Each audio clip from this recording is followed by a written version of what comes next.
Good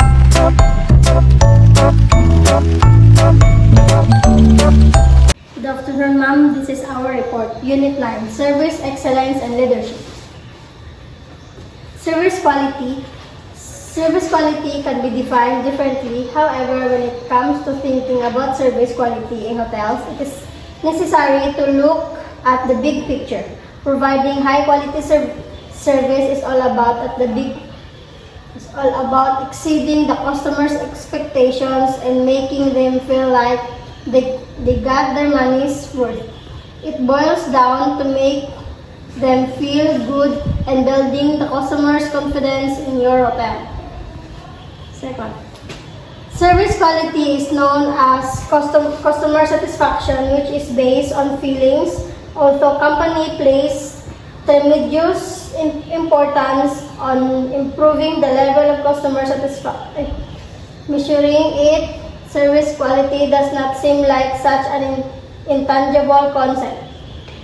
In fact, there are different measurements in instrument system and definition of what service quality actually is. Service quality plays on irreplaceable role in many industries such as hotel and tourism establishment. These industries strive to build better and high-level rapport with their customers because service is a unique signature that strong affects perception. Sometimes it's the only thing that differentiates one's competitor from another. Definition of service quality.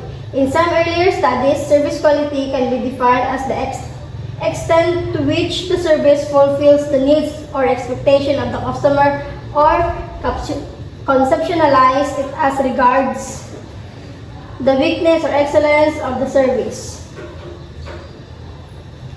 Dimension of service quality. Service quality consists of 3 dimensions: physical facilities, staff, and materials. It also divided into 2 aspects: functional quality and technical quality.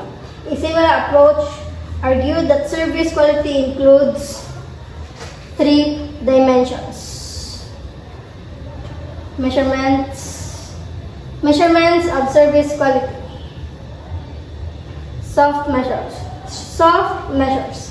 Number 1, not easily observed and must be collected by talking to customers, employees, or others. 2, provide guidance and feedback to employees on ways to achieve customer satisfaction. And 3, last, can be quantified by measuring customer perception and beliefs. Hard measures.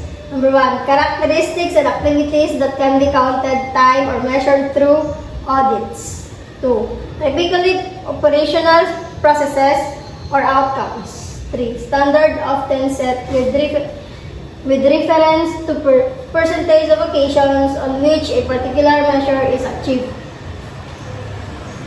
Learning from customers' feedback. Key objectives of effective customer feedback system. Number 1, assessment and benchmarking of service quality and performance. Some companies are benchmarking with the companies from different industries. For example, Pizza Hut benchmark Federal Express for on-time package delivery. 2, customer-driven learning and improvements. 3, creating a customer-oriented service culture.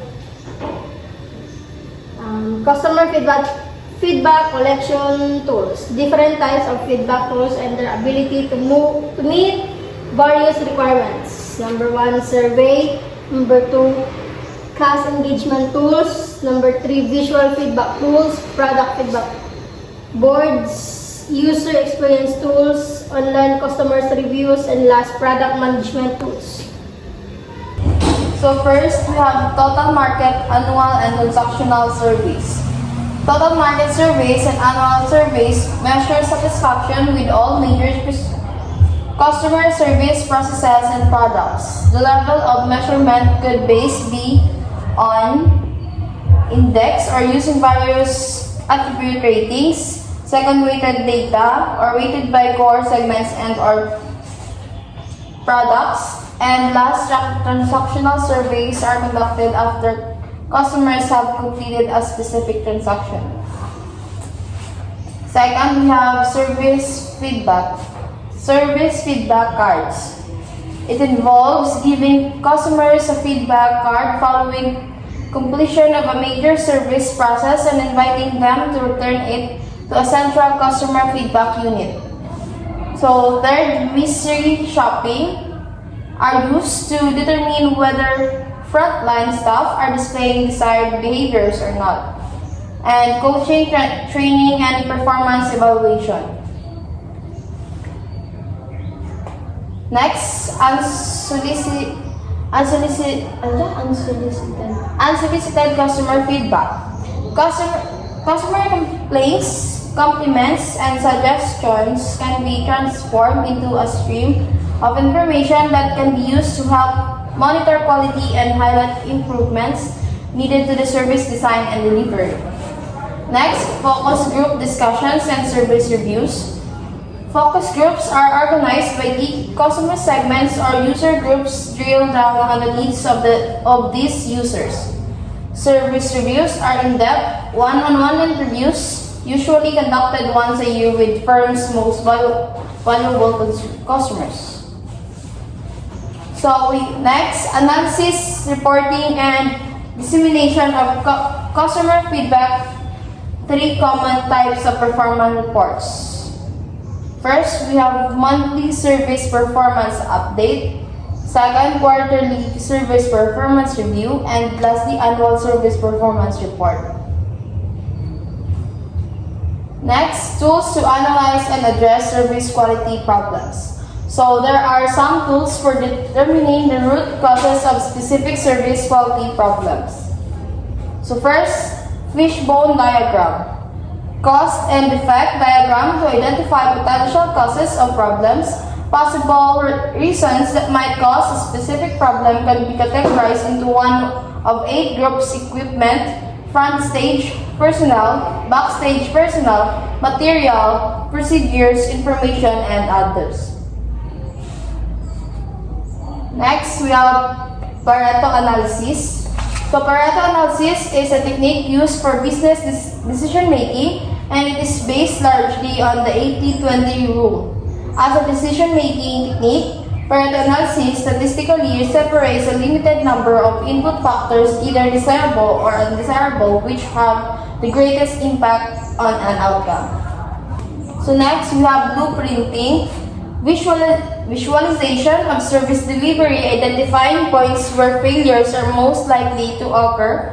Blueprints one point may have a ripple effect later in the process. So example, there are incorrect entries of a checkup appointment date, and it could affect the customer arrival at the doctor's office without seeing the doctor on the appointed time.